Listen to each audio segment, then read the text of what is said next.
Everyone knows The Godfather is often ranked among the greatest films of all time. But what makes it so captivating? Even with its slow pace and somber tone, audiences remain hypnotized. One might say its charm seems to come from that classical, baroque, almost sacred atmosphere, a family portrait steeped in tradition and ritual. Don Corleone presents himself as a godfather, a friend to all, a man of honor who never asks for money, only friendship, loyalty, and belonging to his family. He won't even take a family picture without one of his sons beside him. At first glance, he seems noble. But the film slowly reveals that beneath the surface, beneath the beautiful Italian customs, the lavish weddings, the singing, and the warm family dinners, there's no true nobility at all. Everything he built stands on sand. His whole life, his home, and his so-called family values are founded on corruption and blood. Because in the end, Don Corleone is not a patriarch, he's a criminal, pretending to build a family and a noble life without basing it on any true foundation. All his work, all his life, his ordinary days, his entire routine, it's the life of a criminal.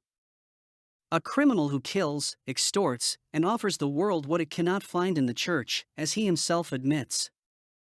What The Godfather ultimately shows us is the gradual decay of noble ideals, the collapse of what once looked like honor, family, and tradition. Meanwhile, the film's moral tension is also built around this generational clash.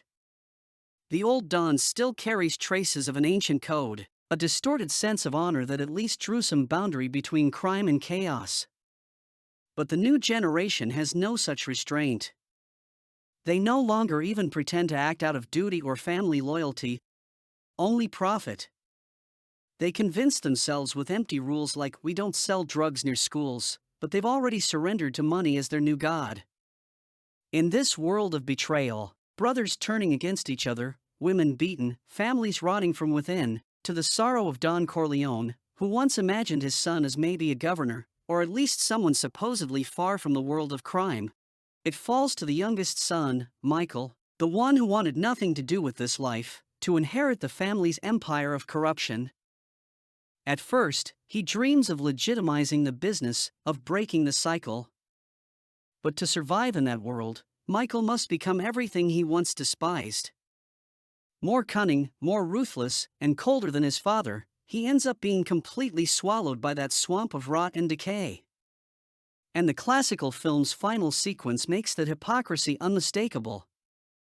As he renounces Satan at his nephew's baptism, he's simultaneously ordering the execution of his rivals, even the father of the child being baptized.